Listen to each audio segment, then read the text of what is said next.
a 11.000 metros de altura. Un avión comercial acelera hasta rozar los 950 kilómetros por hora.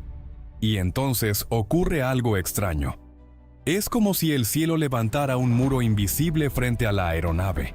Desde tierra podría parecer que los aviones modernos deberían volar mucho más rápido. Después de todo, la humanidad llegó a la Luna hace décadas, pero la realidad es mucho más compleja. Antes de seguir, haz algo rápido. Suscríbete al canal, porque cada vídeo está pensado para ayudarte a aprender un poco más de lo que estabas ayer. La velocidad cercana a los 950 kilómetros por hora no es un límite impuesto por falta de tecnología, es el punto exacto donde el aire deja de ser un aliado y comienza a convertirse en una amenaza. Cuando un avión se acerca a los 1000 kilómetros por hora, el flujo de aire alrededor de las alas cambia de manera brutal. Aparecen ondas de choque invisibles, la turbulencia se multiplica y la estructura empieza a soportar fuerzas gigantescas. Incluso un pequeño exceso de velocidad puede transformar un vuelo estable en una situación fuera de control. Hoy vamos a descubrir por qué los aviones de pasajeros prácticamente no han aumentado su velocidad en más de medio siglo. ¿Qué ocurre realmente cuando una aeronave se acerca demasiado al límite? ¿Y por qué, aunque dominemos el espacio, seguimos atrapados bajo las reglas invisibles de la atmósfera? Todo comenzó con una tragedia que cambió la historia de la aviación para siempre. El 10 de enero de 1954, un moderno avión británico despegó desde Roma rumbo a Londres. Era el orgullo tecnológico de su época, el primer avión comercial a reacción del mundo. Volaba más alto, más rápido y mucho más silencioso que cualquier aeronave anterior. Los pasajeros sentían que habían entrado al futuro. Pero apenas 20 minutos después del despegue, el avión desapareció del radar. Testigos afirmaron haber visto una explosión en el cielo antes de que restos de metal comenzaran a caer sobre el Mediterráneo. Nadie entendía qué había ocurrido. Los ingenieros iniciaron una investigación gigantesca. Construyeron un enorme tanque de pruebas e introdujeron dentro una réplica del fuselaje. Durante semanas simularon vuelos completos, aumentando y reduciendo la presión interna una y otra vez, exactamente igual que ocurre en cada despegue y aterrizaje. Entonces apareció la respuesta. Después de cientos de ciclos, el metal finalmente cedió. Una pequeña grieta había comenzado en la esquina de una ventana cuadrada. A gran altitud, el fuselaje del avión se comportaba como un globo inflándose constantemente. Afuera, el aire era extremadamente delgado. Dentro, la cabina mantenía presión suficiente para que las personas pudieran respirar. El cuerpo del avión se expandía y se contraía durante cada vuelo, acumulando tensión en los puntos más débiles hasta que el metal terminaba rompiéndose. Desde ese momento, las ventanas cuadradas desaparecieron para siempre de los aviones comerciales. Por eso hoy, todas son redondeadas. Y también fue entonces cuando la industria descubrió algo fundamental. Existe una altura y una velocidad ideales donde un avión puede volar de manera eficiente sin destruirse lentamente. Ese equilibrio quedó fijado alrededor de los 11.000 metros y los 950 kilómetros por hora. Pero el problema no terminaba en la resistencia del metal. Incluso si el fuselaje soportaba la presión, había otro peligro mucho más aterrador. Un avión demasiado rápido podía dejar de obedecer al piloto. Los pilotos llaman a esta zona el rincón de la muerte, un espacio extremadamente estrecho, donde un pequeño error puede ser fatal. Y justamente allí quedó atrapado uno de los aviones más modernos del planeta, durante una noche oscura sobre el Atlántico. El 1 de junio de 2009, un vuelo comercial cruzaba el océano a gran altitud mientras la mayoría de los pasajeros dormía. De repente, los sensores de velocidad comenzaron a congelarse debido al hielo. Los sistemas automáticos dejaron de recibir información confiable y la cabina se llenó de alarmas. Los pilotos quedaron prácticamente ciegos en mitad de la noche. El avión empezó a perder estabilidad. Durante minutos intentaron recuperar el control, mientras la aeronave descendía hacia el océano. Finalmente terminó estrellándose en el Atlántico con cientos de personas a bordo. La tragedia hizo que el mundo entero hablara de un fenómeno poco conocido.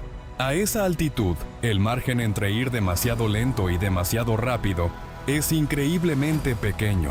Si el avión reduce demasiado la velocidad, el aire es tan fino que las alas dejan de generar suficiente sustentación y la aeronave cae. Pero si acelera demasiado, aparecen las ondas de choque supersónicas. El flujo de aire se vuelve caótico. Las vibraciones aumentan y los controles pueden dejar de responder correctamente. Es como caminar sobre una cuerda suspendida sobre un abismo. A un lado está la pérdida de sustentación, al otro la destrucción provocada por la velocidad. Y cuanto más alto vuela el avión, más estrecha se vuelve esa cuerda. Por eso los aviones modernos dependen tanto de computadoras. Aunque un piloto intente acelerar más allá de ciertos límites, los sistemas electrónicos simplemente bloquean la orden. La tecnología actual sabe perfectamente que superar cierta velocidad puede convertir el aire en una trampa mortal. Y aquí aparece uno de los fenómenos más extraños de toda la aviación. Incluso antes de alcanzar la velocidad del sonido, partes del flujo de aire alrededor del ala ya pueden volverse supersónicas. Durante los años 40, muchos pilotos de pruebas vivieron situaciones aterradoras sin entender qué estaba pasando. Algunos contaban que, al acercarse a velocidades extremas, el avión comenzaba a comportarse de forma completamente absurda. Tiraban de la palanca para elevar el morro, y la aeronave descendía todavía más rápido. Los ingenieros descubrieron que el problema estaba en cómo el aire se desplazaba sobre las alas. La parte superior del ala obliga al flujo de aire a acelerar muchísimo. Y cuando el avión se acerca a velocidades críticas, ciertas zonas del aire alcanzan el límite supersónico antes que el propio avión. Entonces aparecen ondas de choque invisibles que golpean la estructura como martillos. La presión cambia de manera brutal. El flujo de aire deja de ser estable y los controles comienzan a fallar. Era como si las leyes normales del vuelo dejaran de existir por completo. Para retrasar ese momento, los ingenieros diseñaron las alas inclinadas hacia atrás que vemos en los aviones modernos. Esa forma ayuda a controlar el comportamiento del aire a grandes velocidades. Pero incluso esa solución tiene límites. Para volar mucho más rápido, harían falta alas extremadamente delgadas y afiladas.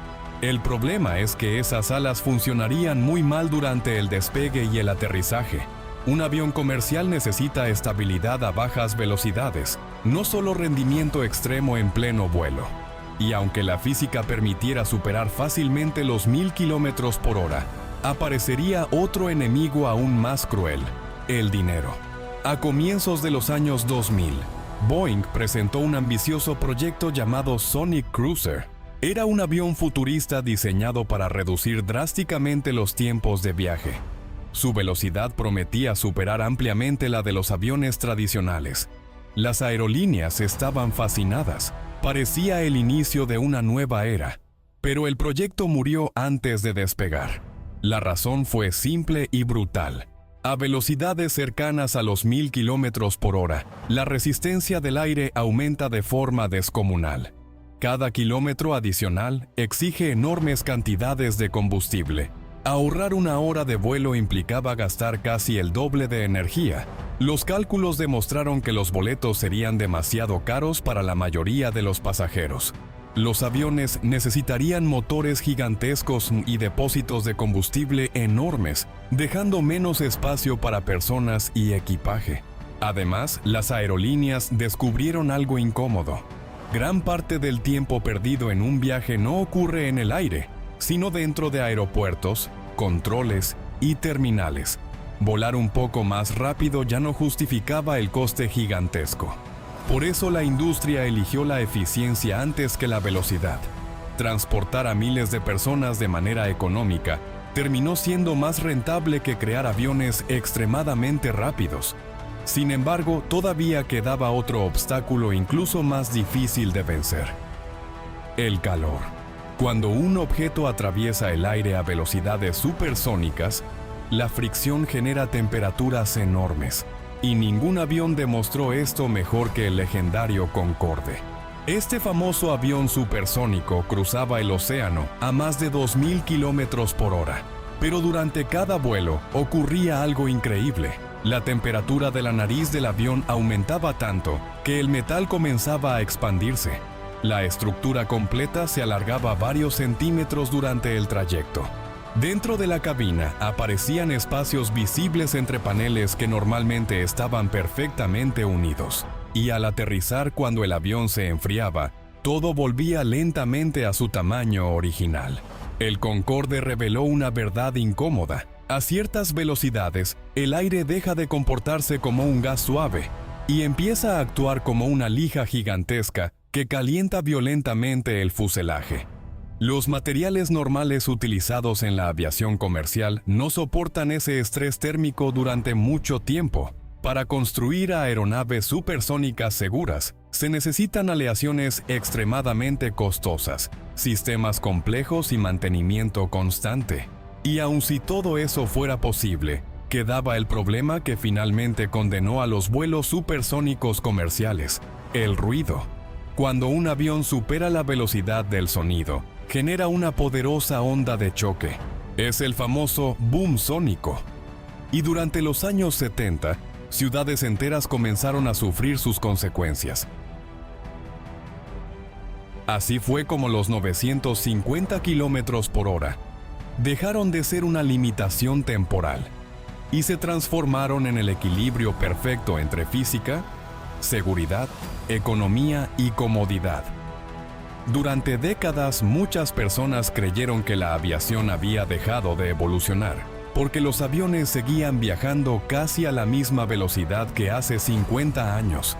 Pero en realidad, ese límite no representa un fracaso tecnológico. Representa una solución perfecta encontrada por la ingeniería moderna. Un punto exacto donde el combustible sigue siendo rentable. El ruido permanece tolerable. La estructura no se destruye. Y millones de personas pueden viajar por el mundo a precios relativamente accesibles. Las personas escuchaban explosiones repentinas en el cielo. Las ventanas temblaban. Algunos cristales llegaban a romperse. Alarmas de coches se activaban simultáneamente y la gente salía asustada a las calles pensando que había ocurrido un desastre. La presión pública fue tan grande que muchos gobiernos terminaron prohibiendo los vuelos supersónicos sobre zonas habitadas.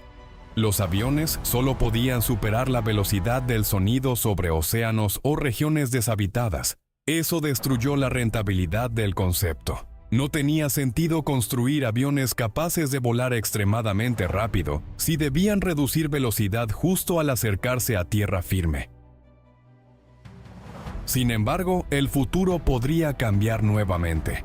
Nuevas generaciones de aviones supersónicos silenciosos están siendo desarrolladas con diseños capaces de reducir enormemente el estruendo de las ondas de choque. Algunos ingenieros creen que estamos cerca del regreso de los vuelos ultrarrápidos. Tal vez la próxima revolución no consista solo en viajar más rápido, sino en hacerlo sin que nadie en tierra siquiera lo note. Porque al final, el cielo sigue teniendo reglas imposibles de ignorar. Pero la historia demuestra que la humanidad nunca deja de intentar romper los límites que parecen definitivos.